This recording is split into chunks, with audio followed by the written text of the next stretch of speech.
কাল মালয়েশিয়া যাচ্ছেন প্রধান উপদেষ্টা আনোয়ার ইব্রাহিমের সাথে বৈঠক মঙ্গলবার। সই হতে পারে কয়েকটি সমঝোতা স্মারক। নির্বাচনকে সামনে রেখে সমমনাদের সাথে বিএনপির বৈঠক, দেশ পরিচালনায় ঐক্য ধরে রাখার আহ্বান তারেক রহমানের। ফেব্রুয়ারির প্রথমার্ধে জাতীয় নির্বাচনকে সামনে রেখে আজ ভোটার তালিকার খসড়া প্রকাশ করবে ইসি।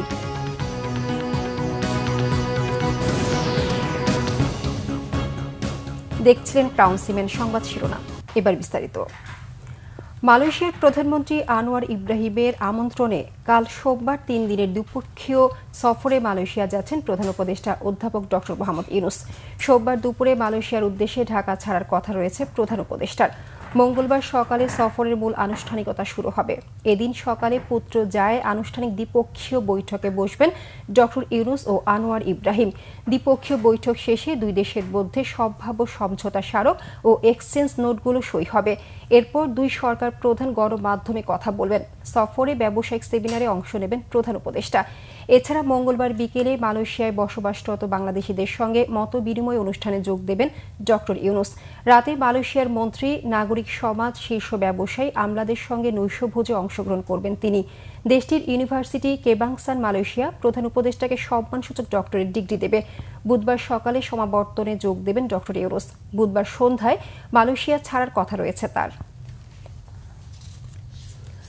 সকলে মিলে গণতান্ত্রিকভাবে দেশ পরিচালনা করতে ঐক্য ধরে রাখার আহ্বান জানিয়েছেন বিএনপির ভারপ্রাপ্ত চেয়ারম্যান তারেক রহমান। নির্বাচনে বিরূপ প্রভাব পড়তে পারে এমন বক্তব্য, বিবৃতি থেকে নেতাকর্মীদের বিরত থাকার পরামর্শ দিয়েছেন তিনি।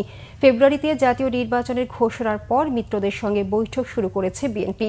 এরই অংশ হিসেবে শনিবার গুলশানে বিএনপির চেয়ারপারসনের কার্যালয়ে সমমনা 18টি দলের সঙ্গে বৈঠক করেন বিএনপি নেতারা। এতে লন্ডন থেকে ভার্চুয়ালি যুক্ত হন দলের ভারপ্রাপ্ত চেয়ারম্যান তারেক রহমান। নির্বাচন সহ সাম্প্রতিক নানা ইস্যু নিয়ে আলোচনা হয় বৈঠকে। আগামী দিনে একসঙ্গে ঐক্যবদ্ধভাবে কাজ করার প্রত্যয় ব্যক্ত করে নেতাদের উদ্দেশ্যে তারেক রহমান বলেন, জনগণের ভোটে বিএনপি ক্ষমতায় এলে সবাইকে নিয়েই জাতীয় সরকার গঠন করবে। 31 দফাকে জনগণের সামনে নিয়ে যেতে হবে। নির্বাচনে এটি জনগণের কাছে বিএনপির প্রতিশ্রুতি। সমমনা দল ও জোটগুলোকে উদ্দেশ্য করে বিএনপির ভারপ্রাপ্ত চেয়ারম্যান বলেন, যার যার অবস্থান থেকে সর্বশক্তি নিয়ে এখন মাঠে নামতে হবে। ত্রয়োদশ জাতীয় সংসদ নির্বাচনকে সামনে রেখে আজ হালনাগাদ ভোটার তালিকার খসড়া প্রকাশ করবে নির্বাচন কমিশন। এতে কারো তথ্যে ভুল থাকলে সংশোধনের সুযোগ মিলবে 12 দিন।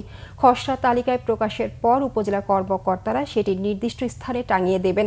এরপর যোগ্য ব্যক্তির নাম অন্তর্ভুক্তি, মৃত্যু জড়িত বা অন্তর্ভুক্তি হওয়ার অযোগ্য ব্যক্তির নাম বাদ দেওয়া, ভোটার স্থানান্তর কিংবা কোনো সংশোধন বা ত্রুটি বিচ্যুতি দূর করার জন্য 21 আগস্ট পর্যন্ত আবেদন করা যাবে। এসব আবেদন নিষ্পত্তি হবে 24 আগস্টের মধ্যে। এরপর অন্যান্য কাজ শেষে চূড়ান্ত তালিকা প্রকাশ করা হবে 31 আগস্ট। বর্তমানে দেশে ভোটার 12,37,32,274 জন। নির্বাচন কমিশন জানিয়েছে এবার 44 লাখের মতো নতুন ভোটার যুক্ত হচ্ছে। কক্সবাজার সমুদ্র সৈকত বিশ্বের দীর্ঘতম সৈকত হলেও ব্যবস্থাপনা নিয়ে রয়েছে নানা অভিযোগ। সৈকতের একাধিক স্থান দিয়ে হোটেল ও মোটেলগুলোর মলমূত্র সাগরে ফেলায় দূষিত হচ্ছে পানি। সৈকত ব্যবস্থাপনায় প্রশাসনের নির্ধারিত কমিটি থাকলেও এর নেই কোনো কার্যক্রম। কক্সবাজার প্রতিনিধি মোর্শেদুর রহমান খোকনের পাঠানো তথ্য ছবিতে 4 পর্বের ধারাবাহিক প্রতিবেদনের আজ দেখুন প্রথম পর্ব। কক্সবাজারে সমুদ্র সৈকতে বিস্তৃত বালুকা বেলায় ঘুরে বেড়ানোর ফাঁকে সাগরে গা ভিজাতে নামেন দেশ বিদেশ থেকে ছুটে আসা পর্যটকরা।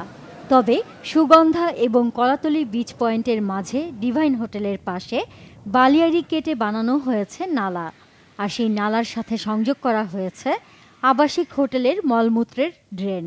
সরাসরি এসব মলমূত্র সাগরে পড়ায় অস্বস্তির কথা জানান পর্যটকরা।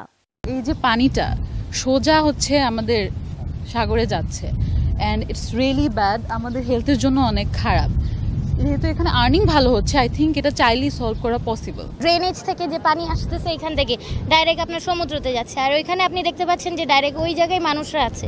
এইখানে তো দেখতেছি আরো মানুষ ময়লা টলা ফেলে পলিথিন দিয়ে আরো দিন দিন যতদিন যাচ্ছে ততদিন কক্সবাজার আরো নোংরা হইতেছে। যে ড্রেনেজ সিস্টেম দেখছি এটা নিশ্চয়ই কোনো হোটেল এবং আবাসিক বিভিন্ন জোন থেকে এই মলের পানিটা এখানে এসে সমুদ্রে চলে যাচ্ছে।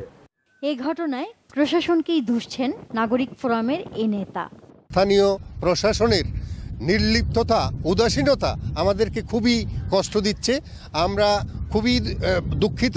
তার কারণ হচ্ছে কি, আমাদের হাজার হাজার পর্যটক এই সমুদ্রের পানিতে গোসল করতে নামে, তারা জানে না এই ময়লা দুর্গন্ধময় এবং গার্বেজের পানি যে এখানে সাগরের পানিতে মিশতেছে। বিষয়টি প্রশাসনের নজরে আসায় দ্রুত ব্যবস্থা নেওয়ার কথা জানায় প্রশাসন। বৃষ্টি পানিতে নালার মতো হয়ে যে সমুদ্রে যে ময়লা সমুদ্রে পড়ছে, তো আমরা আজকে ইন্সপেকশন এসেছি, সেই সাথে অভিযানে এসেছি। তো আমরা দেখলাম যে ছোট ছোট পাইপ দিয়ে অনেকগুলো নালা করা হয়েছে, বিশেষ করে এই রাস্তা থেকে, রিং রোডের রাস্তা থেকে এই পর্যন্ত বিভিন্ন নালা করেছে। সেই নালাগুলো আমরা বন্ধ করে দিচ্ছি। দ্রুত সৈকত ব্যবস্থাপনার কার্যক্রম উন্নত করা না হলে ভবিষ্যতে পর্যটক বিমুখ হওয়ার শঙ্কার কথা বলেছেন স্থানীয়রা। Bangla vision news desk. নারী ফুটবল। লাওসে এএফসি নারী অনূর্ধ্ব 20 বাছাই ফুটবলে আজ বাংলাদেশ দক্ষিণ কোরিয়া গ্রুপ চ্যাম্পিয়নশিপ নির্ধারণী ম্যাচ ভিয়েন্তিয়েনের নিউ লাউ স্টেডিয়ামে বিকেল 3টায় মাঠে গড়াবে এইচ গ্রুপের ম্যাচটি। প্রথমবার মূল পর্বের টিকিট নিতে বাংলাদেশকে ড্র করলেই চলবে। বাছাই পর্বে প্রথম ম্যাচে সাগরিকার জোড়া গোলে স্বাগতিক লাওসকে 3-1 হারায় বাংলাদেশ। পরের ম্যাচে 30টার হ্যাটট্রিকে তিমুর লিস্তেকে বিধ্বস্ত করে 8-0 গোলে। বয়সভিত্তিক এই টুর্নামেন্টে এবার মূল পর্বে খেলার চ্যালেঞ্জ বাংলাদেশের। শেষ ম্যাচে দুবারের চ্যাম্পিয়ন দক্ষিণ কোরিয়ার বিপক্ষে ড্র করলেই স্বপ্ন পূরণ হবে আফিদা সাগরিকা তৃষ্ণাদের। চ্যালেঞ্জটা কঠিন হলেও অগ্নিকন্যাদের দুরন্ত নৈপুণ্য আসার আলো দেখাচ্ছে। কাগজে কলমে পার্থক্য থাকলেও মাঠের লড়াইয়ে কোরিয়ানদের চেয়ে এগিয়ে বাটলারের শিষ্যরা। গ্রুপে প্রথম 2 ম্যাচে 11 গোল বাংলাদেশের, 10 গোল দক্ষিণ কোরিয়ার। চ্যাম্পিয়ন হলে সিনিয়র দলের পর অনূর্ধ্ব 20 পর্যায়েও বাংলাদেশ যোগ্যতা অর্জন করবে নারী এশিয়ান কাপে খেলার। দক্ষিণ কোরিয়ার কাছে হারলেও সুযোগ থাকবে সেরা 3 রানার্স আপ দলের একটি হয়ে মূল পর্বে যাওয়ার। দেশের মাটিতে সাফ অনূর্ধ্ব 20 নারী ফুটবলের শিরোপা জেতা দলটি এখন পর্যন্ত টানা 8 ম্যাচে অপরাজিত। দলটিতে খেলছেন জাতীয় দলের 9 ফুটবলার।